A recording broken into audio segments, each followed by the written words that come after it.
한 스승이 3명의 제자들을 가져다 놓고 물었습니다. 세상에는 밤이라는 것이 있고 낮이라는 것도 있는데 그 밤낮을 어떻게 구분해야 할까?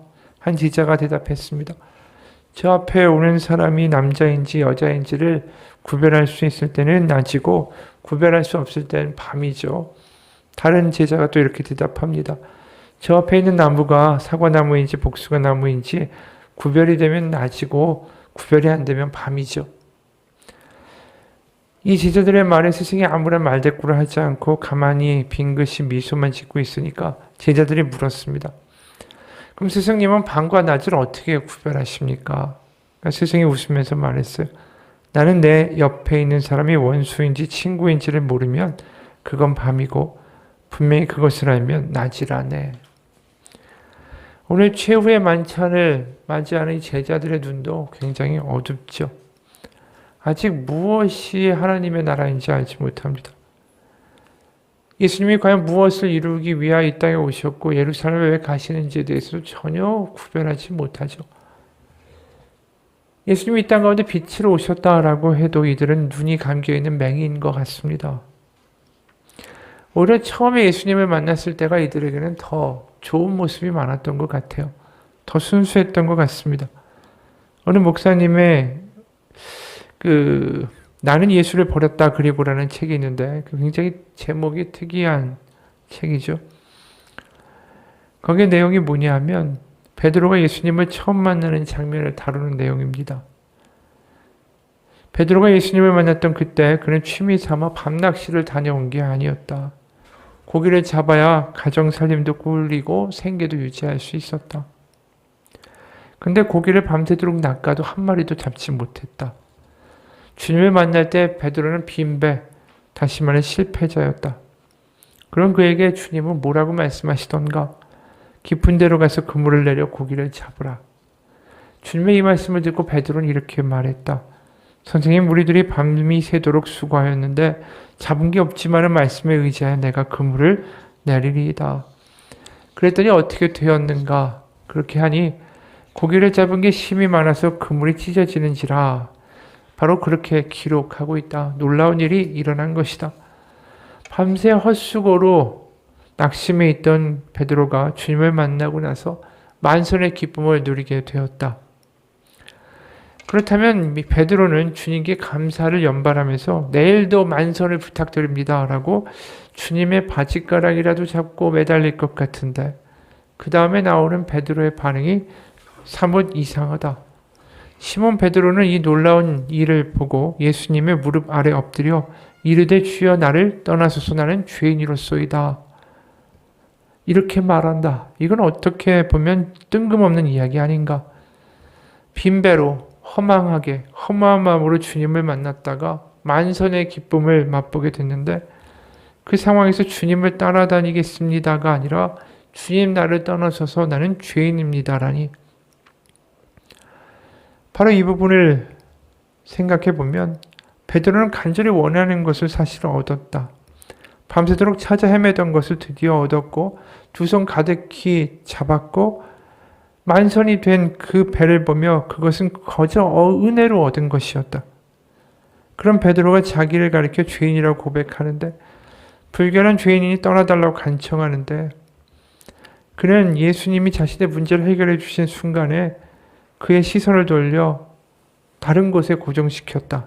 그가 시선을 돌린 것은 고통을 안겨주었다는 빈배라는 삶의 문제가 아니라 또 이제 만선이 된 삶의 풍요로움이 아니라 그저 자기 자신이었다. 그는 여태까지 그를 괴롭혔던 물고기로부터 자기 자신에게로 시선을 옮겼다. 대단하게 여겼지만 사실은 하찮은 물고기였다라는 것. 그리고 한찮게 여겨왔지만 사실은 너무나 소중한 자기 자신에게로 시선을 옮긴 것이다. 이야기가 결국 뭘 얘기하는 거냐면 베드로가 삶에 지쳐서 먹고 사는 문제로 이렇게 그냥 매일매일 허덕거리면서 하루하루 살다가 예수님을 만나면서 뭘 경험하게 됐냐면 사는 문제가 아니라 다른 문제, 자기 자신이 어떠한 삶이고 자기 자신이 지금 어떠한 상태인가에 대해서 깨닫고 보게 됐다라는 거죠. 먹고 사는 문제가 다가 아니라 진정으로 자신이 새겨보고 다시 한번 돌이켜보고 다시 한번 관심을 기울여야 할 것은 바로 나 자신이다라는 걸 알게 된 거죠. 그러면서 예수님 앞에서 내가 정말 허물이 많고 죄인이다라는 것을 깨닫게 된 거죠. 어떻게 보면 그 순간이 가장 순수했던 것 같아요. 우리가 하나님을 처음 만나고 성령을 체험하고 처음 겪게 되는 경험이 뭐냐면 내가 참 죄인이다라는 고백을 하게 돼요. 먹고 살고 욕심 부리고 질투하고 비교하고 화내고 분노하고 상처 주고 막 이러고 살다가 그냥 사는 게 사는 거지 먹고 사는 게 다 바쁜데 그러고 살다가 예수님 딱 만나면은 내가 정말 죄인이구나.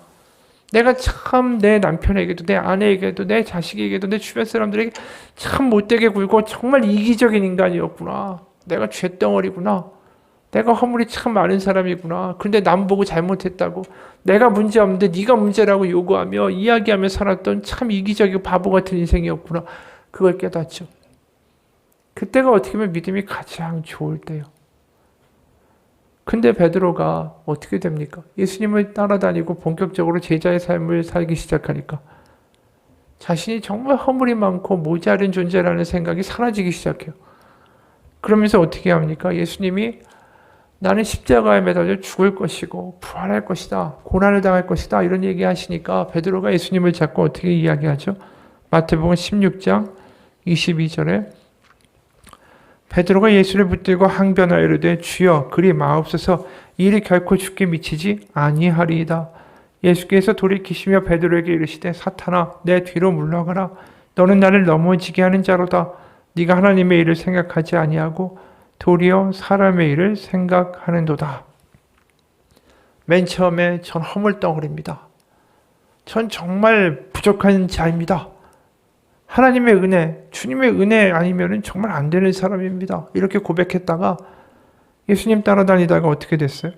사람의 일만 생각하고 어느 순간 자신이 원하는 것을 얻기 위하여 예수님을 따라다니는 사탄에 사로잡힌 자가 되어버렸죠.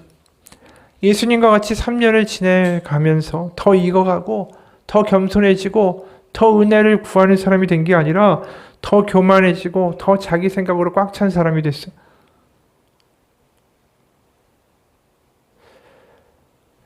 어떻게 보면 참 답답하시지 않았을까? 예수님이 베드로를 보면서 처음 은혜 받았을 때 그 고백은 다 까먹고 다 도루묵이 되어버리고 어느 순간 예수님 통해서 자기가 원하는 것만 얻기를 원하는 사람이 되어버린 베드로를 보면서 예수님이 참 더 첫사랑을 좀 회복할 수 없을까? 네가 원래 나에게 했던 그 고백과 그 마음을 다시 가질 수는 없을까? 그런 말씀을 오히려 예수님이 하고 싶지 않으셨을까요? 근데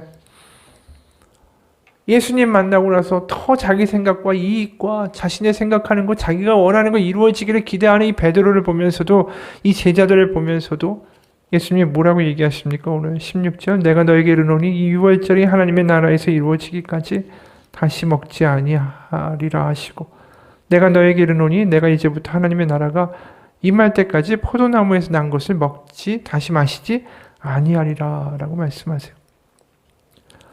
이 이야기는 뭡니까? 바로 십자가를 예수님이 홀로 지시고 제자들이 전혀 예수님의 생각과는 관심이 없어요. 자신들이 어떻게 보면 높은 왕국의 높은 보좌에 앉겠다는 생각으로 가득 찬 이기적인 욕구를 가지고 따라가고 있을 때에 예수님은 그 제자들이 그런 마음을 가짐에도 불구하고 그들을 저주하거나 징계하거나 버리거나 그렇게 하시는 게 아니라 끝까지 그들과 함께 하나님의 나라를 이루는 일을 해나가신다라는 거죠. 그러면서 뭐라고 하시는 거예요? 십자가를 통해서 하나님의 나라가 이제 이루어지고 십자가를 통해서 이제 다시 물리적이고 공간의 한계를 갖는 예루살렘이라는 2000년 전의 시대와 공간이 아니라 이제 드디어 주님을, 예수님을 주라고 고백하는, 그래서 내가 정말 허물이 많은 존재라는 것을 하나님 앞에 고백하는 이들에게 하나님의 나라 성령이 임하게 되는 역사가 있게 될 것이다.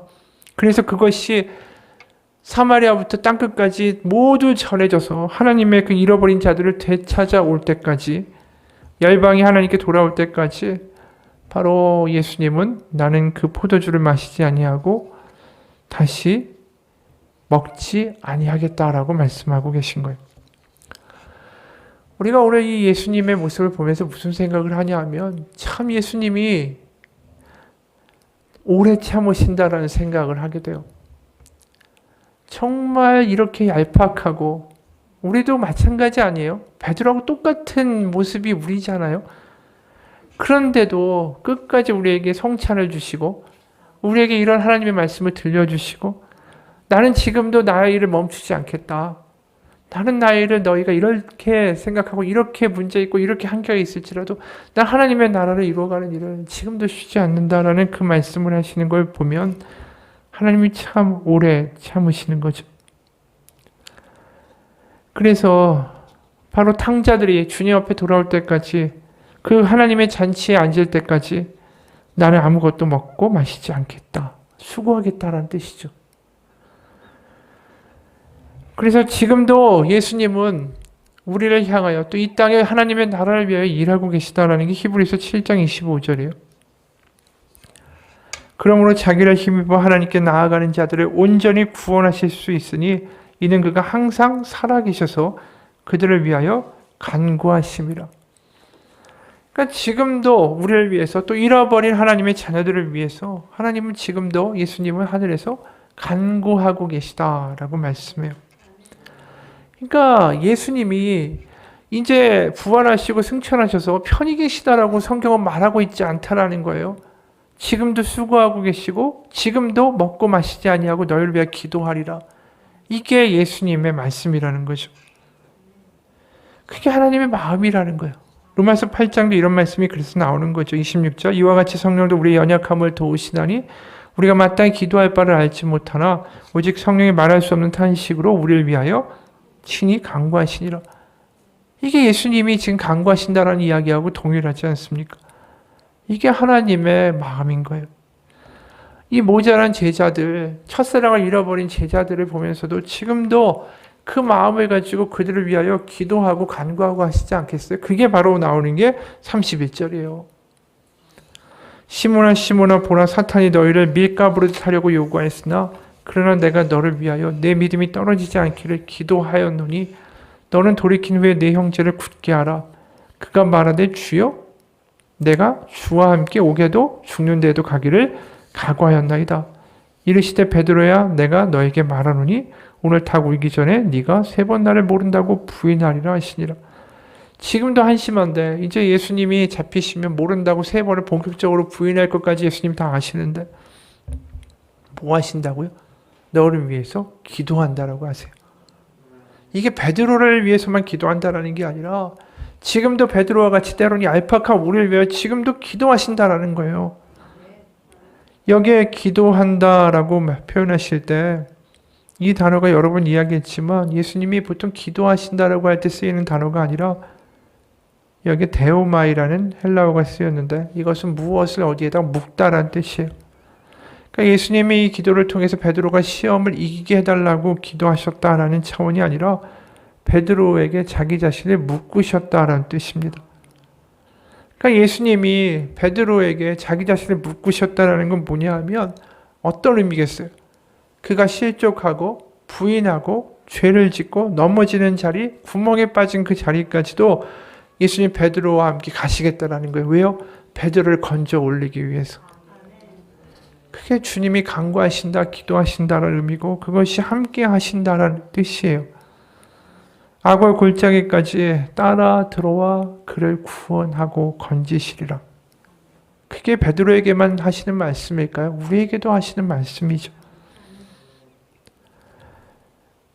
전에도 한번 한 이야기인데 2005년에 2월 달에 산악인 박정헌 씨와 후배 최강식 씨라는 두 분이 해발 6,000m 되는 봉우리 히말라야 촐라체 북벽을 등반하고 하산하다가 사고를 당했어요. 먼저 박정헌 씨와 최강식 씨는 이 산에 위험한 게 너무 많으니까 로프로 서로를 이제 묶고서 내려오고 있었습니다. 근데 후배 최강식 씨가 이 눈으로 덮여있던 빙벽 사이로 추락하게 된 거예요.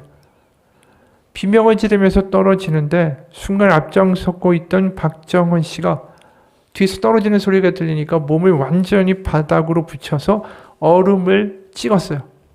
그래서 뒤에서 줄이 확 당길 거 아니에요. 후배가 떨어지니까. 간신히 멈췄습니다.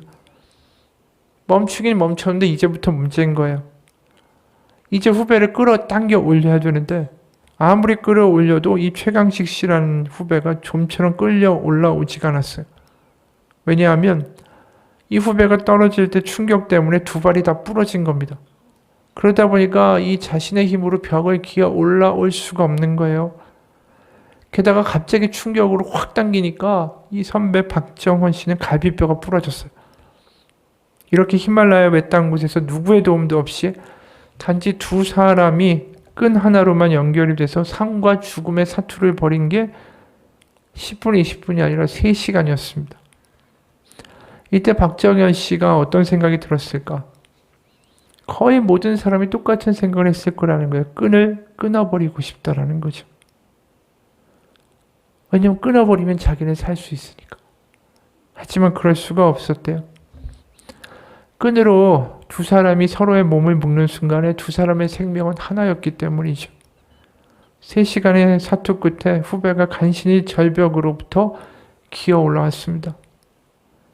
근데 이제부터 또 문제인 거예요. 두 다리가 부러진 사람과 산을 같이 내려가는 것도 만만치 않은 일이죠. 떨어지면서 안경을 잃어버리고 또 후배를 구출한다고 하면서 안경을 잃어버려서 눈이 안 보이는 거예요. 하얀 눈을 보니까. 세상이 하얗게 보이고 후배는 두 발목이 부러져서 기어 내려오고 둘이 서로를 의지해서 산을 내려오는데 5일이 걸렸어요. 간신히 어떤 네팔 노인의 집까지 기어와서 발견돼서 수도 카트만두로 이송이 됐습니다. 너무 오랜 추위에 노출되어 있어서 구출돼서 한국에 돌아왔을 때 두 사람의 손가락과 발가락은 동상으로 썩어가고 있었습니다. 그래서 선배 박정원 씨는 10개의 발가락, 8개의 손가락을 잘라냈고 최강식 씨 후배는 10개의 발가락과 9개의 손가락을 잘라냈습니다. 하지만 손가락, 발가락을 포기하고서라도 결코 서로를 버릴 수가 없었어요. 그저 살아만 있어 달라고 기도했다라는 거죠. 여러분, 누군가에게 끈을 묶는다라는 말은 이 말이에요. 예수님이 베드로에게 우리에게 끈을 묶어 우리와 함께 계신다. 끝까지 우리를 포기하지 않는다. 그게 예수님의 은혜입니다. 그게 오늘 본문에 나타난 예수님의 말씀이에요. 예수님이 줄을 묶으실 만한 대상인가요? 우리가 얼마나 한심해요. 첫사랑 잃어버리고 얼마든지 자신이 원하는 것만 예수님 달라고 기도하면서 안 들어주면 삐지는 첫사랑을 다 잊어버린 그런 형편없는 나에게 예수님은 자신을 묶고 끝까지 하나님께로 데려가겠다라고 말씀하시는 거예요. 나는 길이요 진리요 생명이니 나로 말미암지 않고는 아버지께로 갈 자가 없다라고 말씀하신 것처럼 예수님은 우리를 자신에게 묶고 우리를 아버지께로 데려가고 인도하기 원하십니다. 그게 은혜예요. 왜냐하면 주님이 우리를 묶으셨지 우리가 주님을 묶은 게 아니거든요. 주님이 그 끈을 놓지 않으시는 이상 우리는 그 끈에서 떨어질 일이 없다라는 거죠. 그게 십자가예요. 난 너를 포기할 수가 없다. 내가 옆구리에 창이 찔리고 손에 못이 박히고 고통을 당하고 피를 흘릴지라도 나는 너를 포기할 수가 없다. 그게 바로 베드로에게 자신을 묶어버린 예수님이 겪어야 할 대가였다라는 거죠. 그래서 오늘 주님이 이 말씀하시는 게 보통 우리가 볼 때는 못 느끼지만 얼마나 큰 은혜인지 모르겠어요. 27절에 보면 앉아서 먹는 자가 크냐 섬기는 자가 크냐 앉아서 먹는 자가 아니냐 그러나 나는 섬기는 자로 너희 중에 있느니라. 예수님이 섬기는 자가 되신다라는 말이 그냥 예수님이 항상 그렇게 겸손하시구나의 차원이 아니라는 거예요. 형편없는 우리를 자신에게 묻고 끝까지 그 줄을 끊지 않고 십자가의 고난을 고통을 가지고 우리를 구하시는 그 하나님의 아들 예수님의 이야기가 바로 섬기는 자가 된다라는 말에 담겨 있는 거죠. 정말 못난 우리를 위하여 끝까지 그 뒤처리를 감당하시겠다라고 하는 것처럼 들리기 때문이에요. 여러분, 세상에 어떤 사람도 멍청하고 답답하고 배반하는 사람과 함께 자신을 묶어버리는 사람은 없습니다. 근데 예수님은 그걸 하셨죠. 못난 우리에게, 못난 베드로에게 자신을 묶어버리는 일을 하셨어요. 우리도 알다시피 사랑할 만한, 그리고 우리의 사랑에 보답할 만한 사람을 사랑하는 것은 어렵지 않습니다. 하지만 사랑하고 섬기는 대상을 잘못 찾으면 그것만큼 낭패인 게 없어요. 우리가 준 사랑이 오히려 도구로 다가오기 때문입니다. 내가 사랑을 퍼주고, 내가 섬겨주고, 내가 아껴주고, 내가 생각해주고, 그 모든 것을 쓰레기통에 갖다 던져버리는 그러한 관계만큼 아픈 게 없어요. 철저하게 이기적으로 우리의 사랑을 이용할 뿐이죠. 그게 제자들의 모습 아니겠어요? 첫사랑에 정말 은혜라고 이야기하다가 예수님 붙잡고 정신 차리라고, 왕국을 이루라고, 그런 제자들을 사람과 인대로 3년을 돌보고 데리고 다니고 사랑을 퍼주고, 그런데도 그들은 점점 엉뚱한 길로 가고, 나중에 예수님 십자가에 못 박히시면 도망갈 거고 부인할 거고, 사랑한 만큼 아프지 않을까요? 퍼준 만큼 서운하고. 그런데도 지금 하시는 말씀이 나는 섬기는 자로 너희 중에 있노라. 이 말이 얼마나 마음에 아프게 다가오는지 모르겠어요. 여러분, 우리가 성찬식에서 예수님의 그 포도주 잔과 떡을 받을 때에 그건 그냥 떡과 잔을 받는 게 아니라 그런 예수님의 마음을 받는 것입니다. 그래서 19절 20절에 또 떡을 가져 감사기도 하시고 떼어 그들에게 주시며 이르시되 이것은 너희를 위하여 주는 내 몸이라. 너희가 이를 행하여 나를 기념하라 하시고 저녁 먹은 후에 잔도 그와 같이 하여 이르시되 이 잔은 내 피로 세우는 새 언약이니 곧 너희를 위하여 붓는 것이라. 이것은 그냥 떡과 잔이 될 수 없죠. 예수님이 어떻게 하셨는가를 아는 사람들에게는, 그리고 내가 어떤 존재고 내가 얼마나 한심한지를 아는 사람들에게는 이 말씀이 얼마나 큰 은혜가 되고 이게 얼마나 큰 하나님의 절절한 마음인지를 알게 되는 거예요. 바로 그 마음을 받고 그 마음에 반응하는 게 성찬의 자리입니다. 그래서 그 성찬을 통해서 우리는 다짐하는 거죠. 우리를 끝까지 사랑하신 주님의 사랑을 제가 이제 압니다. 제가 얼마나 엉망으로 살았는지도 아버지 앞에 고백합니다. 제가 못났을지라도 세상을 품고 세상을 따라가고 세상 가운데 절절매고 살지라도 그래도 나에게 그분을 묻고 끝까지 나를 구하고자 하시는, 나를 위해 기도하시는 주님의 마음을 제가 압니다. 그 마음에 합당하도록 살겠습니다. 그 마음, 그 사랑의 값어치에 맞도록 살아가겠습니다. 그리고 그 사랑을 끝까지 세상에 전하겠습니다. 이게 성찬의 은혜예요. 여러분, 그래서 31절에 시몬아 시몬아 보라 사탄이 너희를 밑가 부릇하려고 요구하였으나 그러나 내가 너를 위하여 내 믿음이 떨어지지 않기를 기도하였노니, 그 다음에 뭐라고 말씀하시죠? 너는 돌이킨 후에 내 형제를 굳게 하라. 바로 우리가 하나님의 마음, 예수님의 마음, 예수님의 포기하지 아니하시는 끝까지 사랑하시는 그 은혜를 경험했으면 그 은혜를 가지고 반응하고 주변의 사람들을 세워가는 역할을 하라는 거예요. 감격하면서 살라는 거죠. 우리가 내 형제를 굳게 하라는 말이 도덕률로 들리는 게 아니에요. 왜냐하면 내가 하나님의 은혜와 사랑에 감격하면 옆에 있는 사람을 전염시킬 수밖에 없어요. 내가 하나도 감격이 안 되고 내가 은혜가 안 되니까 주변 사람에게 영향이 안 가는 거예요. 내가 하나님의 사랑에 대해서 확신하고 기뻐하고 담대하고 소망 있고, 그게 어떻게 가만히 내 안에만 머물러 있겠어요? 주변 사람으로 퍼져나가지. 그러니까 네 형제를 굳게 하라는 건 뭐예요? 결국은 그 성찬에서 그 은혜 가운데 하나님께 감격하는 사람이 되라는 거죠. 그 은혜와 사랑에 대해서 감격할 줄 아는 사람, 복음이 무엇인지를 아는 사람이 되라는 것입니다. 그게 믿음이에요. 믿음은 내가 원하는 것이 이루어질 것을 기대하는 것이 아니라 그분의 사랑을 알고 누리며 사는 게 믿음이라는 거예요. 바울이 그래서 말하죠. 에베소서 3장 17절부터 19절까지.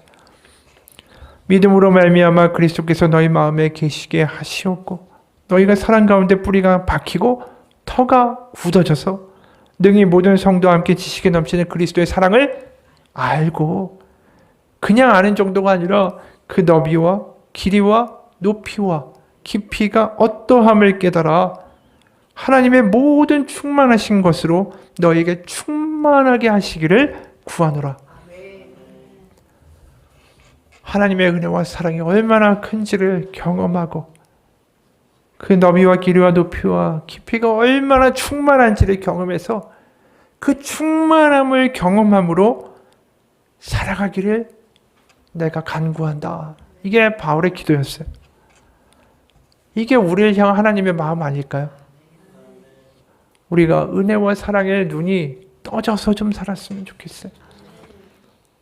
우리가 세상 가운데 살다 보면 힘들어요. 눈앞에 보이는 게 다라고 느껴져요. 어려움에 우리의 눈이 가고요. 안 되는 일들 가운데 한숨이 나오고 우리의 생각이 거기에 매몰되죠. 그럴 때 우리가 하나님의 사랑을 누리고 살 수 있는 사람이라는 것을 잊고 살아요.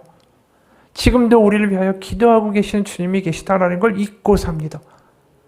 그게 우리 가운데에 믿어지고, 그게 정말 약속이구나, 그게 복음이구나, 그걸 그렇게 누리고 살라고 하나님이 예수님을 이 땅에 보내시고 죽게 하셨구나, 이게 우리 가운데 확신으로 와닿을 때에 우리는 눈에 보이는 것이 다가 아니라 그것을 넘어서서 지금도 일하고 계신 하나님이 보이기 시작한다라는 거죠. 그게 믿음을 가지고 사는 거고 복음에 반응하며 사는 것입니다. 중국 열방학교의 최하진 교수님이라는 분이 있어요. 이분이 카이스트에서 화공학으로 박사학위를 받고 미국 스탠포드 대학의 연구교수로 살던 분이었어요. 어려서부터 교회를 다녔어요. 근데 참된 믿음은 없었고 그냥 썬데이 크리스찬으로 주일만 지키고 살고 있었습니다.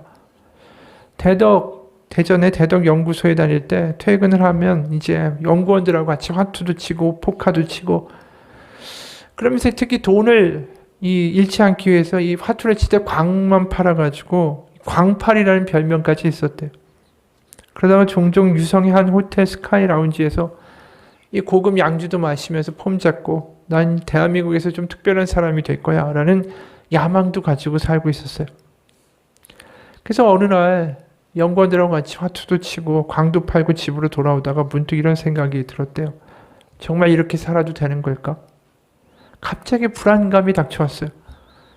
집으로 와가지고, 그래도 썬데이 크리스찬이니까 성경을 있었을 거 아니에요? 성경을 읽어봤어요. 펼쳐 읽는데 창세기에 아브라함을 부르시는 장면이 나왔습니다. 근데 뭐 별 흥미는 없었어요. 새로운 게 없었죠. 왜냐면 모태신앙이니까 아브라함에 대한 이야기는 주일학교에서부터 엄청나게 들었기 때문이에요. 그런데 그에게 다른 사람의 이름이 눈에 보이기 시작했어요. 바로 아브라함의 아버지 데라였습니다. 그는 그의 식솔들을 데리고 갈대아 우르를 떠나 가나안으로 가던 중에 하란에 머무르고 아브라함은 계속 떠났죠. 맨 처음에 데라도 아버지도 그 아브라함과 함께 자신의 고향을 출발한 건 마찬가지였습니다. 근데 그는 목적지인 가나안까지 가는 게 아니라 하란에서 머물다가 죽었다라는 거예요.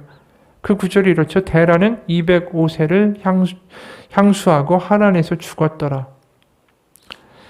사실 이 최하진 교수라는 이분도 그때 화투 고수돈 말고도 직장 선배 연구원들을 다니면서 아주 비싼 명품 오디오 세트를 장만하는 취미도 갖추고 있었고, 주중에는 골프도 치고 뭐 여기저기 여행도 다니면서 인생을 즐기면서 바둥거리면서 살고 있었는데, 갑자기 그 데라의 이야기가 마음을 사로잡다라는 거예요.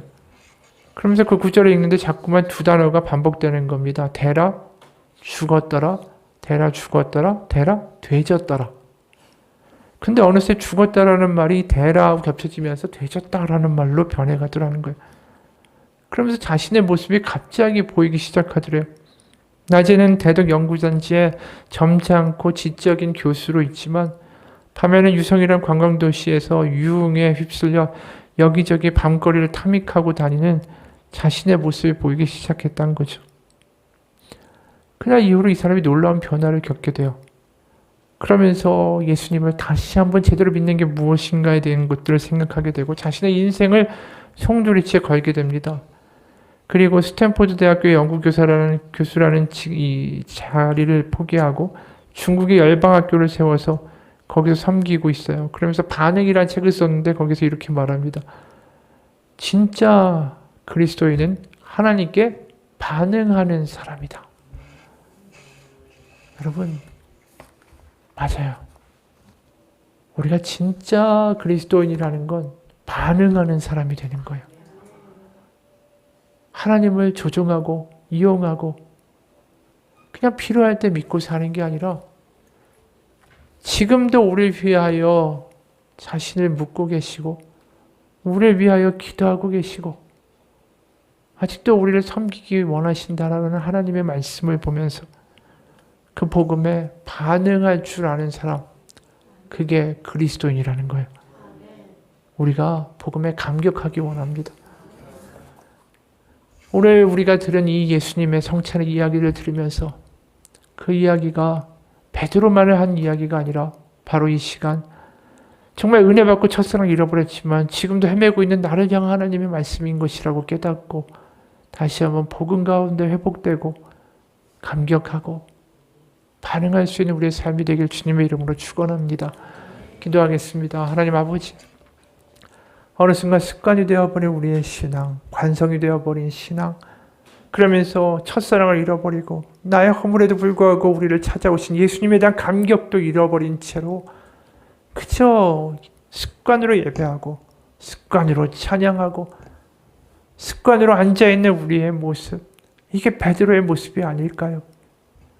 그러면서 세상의 것들을 욕심내고 그것이 안 된다고 하나님 앞에 때로는 불평하는 우리의 모습이 영락 없는 베드로 같습니다. 그 베드로를 질책하거나 베드로를 저주하거나 베드로를 내치시는 게 아니라 이제 좀 있으면 모른다고 3번이나 부인할 베드로에게 자신을 묶어버리시는 예수님을 바라보며 바로 우리를 향하여 지금도 엉뚱한 곳에 가 있고 낙담하고 있고 절망하고 있고 질투하고 있고 세상을 향하여 달려가고 있는 나를 지금도 자신에게 묻고 계신 예수님을 보면서 우리는 다시 한번 하나님의 복음이 무엇인지를 깨닫습니다. 부족하지만 이렇게 엉터리지만 지금도 나를 포기하지 않고 나에게 기대하시는 예수님이 계셔서 저는 기쁩니다. 다시 한번 이 시간 주님께 돌아갈 때에 다시 한번 복음이 무엇인지 기억하며 반응하는 삶을 살 때에 그 우리의 마음 가운데 하나님의 성령으로 충만케 하사 충만함의 충만함으로 바로 하나님의 사랑의 그 높이와 길이와 폭과 길이를 알아 충만한 것으로 충만케 하여 주옵소서. 예수님 이름 받들어 기도합니다. 아멘.